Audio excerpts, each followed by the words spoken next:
Crispin, congratulations. What does it mean that this is a fellowship? It's a pretty important award. Well, it's an honour. I mean, to be recognised by this institution, by this organisation, for something that actually I'm really passionate about is just a fantastic honour. It's something that you've actually built over many, many years. What do you think, what got you going in the first place on this sort of filming?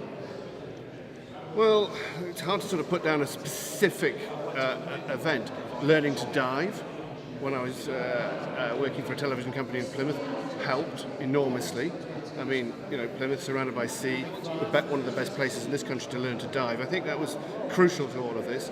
And secondly, it's sort of drawn, you know, magnetically towards the sea because of the stories inherent in a maritime history. I have worked extensively in natural history, and I've done other films as well. But bit by bit, over the years, you know, shipwrecks, maritime history became sort of almost irresistible. If you had to pick, I can't say one because there's so many you've done. Is there a strand or a theme that you keep coming back to, that you keep mining for good programs? Well, I think I keep mining are shipwrecks. Shipwrecks that sank in time of war, shipwreck that sank in, during bad weather or something like that. Drama is associated with their sinking. Whatever way you look at it, there's always some dramatic point. Why a ship, why a submarine sank? Often it's tragic, people went down with them.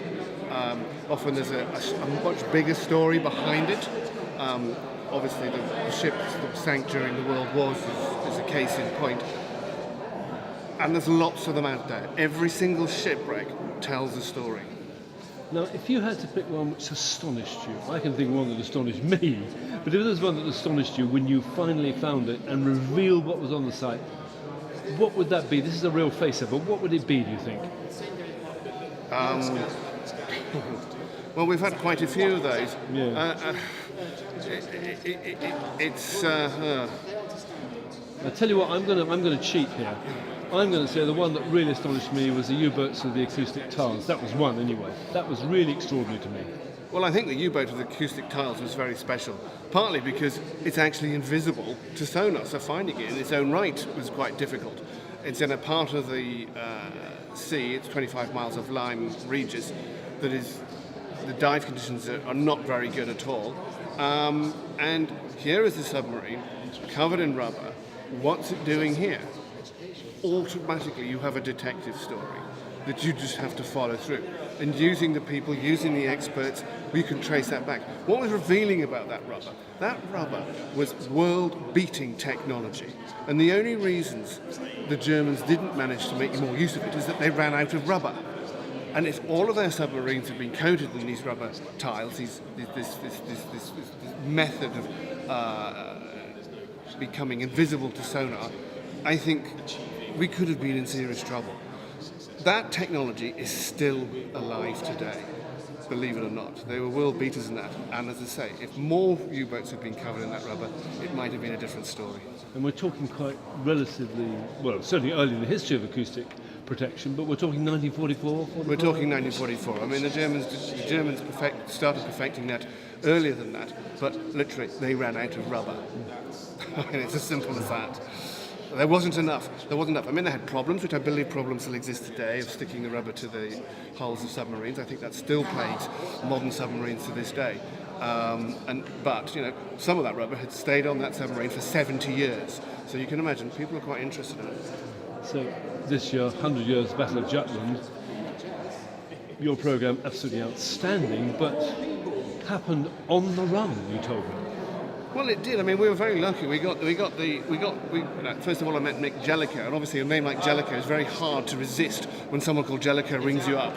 You go, I think I know who that is. And, of course, he's got a story to tell. But it wasn't just that. It was the fact that back in 2015, we got the call from a Danish survey company said, if you want to come and see us find all the wrecks of Jutland, be on this ship in 48 hours. And then we had, which we managed to mobilise, it's difficult because it was over Easter that year, and we had 7 days of flat, calm weather on the North Sea. flat calm. I mean, without that kind of luck, it's much more difficult. They managed to find more or less all the wrecks in Jutland because the weather was perfect and we happened to be able to mobilise really quickly. You make your luck, don't you? You're interested. We set things up. We talk to the people who know. We talk to people like Innes McCartney, Nick Jellicoe, the Danish survey company. When that all falls into place, it's a fantastic moment. But it wasn't the end of the story because we then had to find someone to commission the film. And fortunately for us, Channel 4 eventually came on board and we were able to get the film made in time for the anniversary. But you couldn't stay still. You could not stay still. Lots of things have to come together to make these things happen. And it doesn't always happen. Believe you me, there's lots of shipwrecks and stories out there that I'd love to make, but I still haven't been able to make. But we do our best. You do indeed, and I notice it's always the plural, it's always we, and I think you're proud of this and intent that people should understand that it is truly a word often used, a team effort. It's totally a team effort. I mean, without the expertise that we draw upon, without the people in the back office, without the underwater cameraman, without the boat, the people who take us out to these places, it's a team effort across the board. I think, television production is that, but especially with this, dare I say it, hazardous subject of looking for ships out at sea, often in dodgy weather, often and if we're diving, in conditions which, we are pushing the envelope. Now, we film wrecks which, I've been rather nervous about, and in getting the but we've been able to tell those stories because without them, I mean, I still get, because our shows keep on being repeated. They keep on being repeated. I wish I got more money for them being repeated, but I don't, because what it's like in broadcasting, they buy you out. But they keep on being repeated, and we keep on hearing from members of the public who had relatives or associated with the wrecks in some way or another, and they just love the fact that stories have been told about why these ships went missing and what happened to their fathers, their sons, their brothers. And we'll have a policy that anybody who does that, they just get a copy of the programme for free. I don't even bother to it because I think it's so good that we can bring a little bit back to the people who served on the ships. Indeed. Crispin, congratulations and thank you very much.